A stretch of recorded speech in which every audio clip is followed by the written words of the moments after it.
নাভি মুম্বাইয়ের ডি.ওয়াই পাটিল স্টেডিয়ামের সব আলো তখন জেমিমা ইভান রদ্রিগেজের দখলে।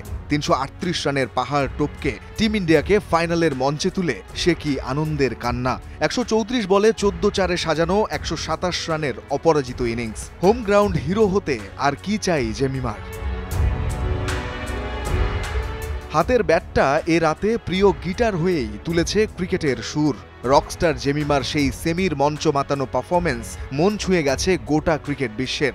আন্দোলিত হয়েছেন বাংলাদেশের পেস সেন্সেশন মারুফা আক্তারও। তাই তো সামাজিক যোগাযোগ মাধ্যমে লেখা জেমিকে নিয়ে, জেমি দিদি, তুমি আমাদের এমন এক দুর্দান্ত খেলা উপহার দিয়েছো।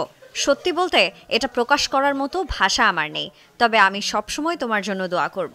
আশা করি তুমি তোমার দলকে আরও এগিয়ে নিয়ে যাবে এবং আরও বড় সাফল্য অর্জন করবে।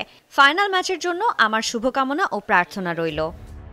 মারুফা শুধু বাংলাদেশের তারকা নয়, তার জীবন সংগ্রামের জয় ২২ গজে যে গল্প লিখেছে তাতে বরাবরই মুগ্ধ স্মৃতিমান্ধানা জেমিমা রদ্রিগেজরা। স্বভাবতই জেমিমাও পাল্টা প্রশংসায় ভাসিয়েছেন টাইগ্রেস পেসারকে।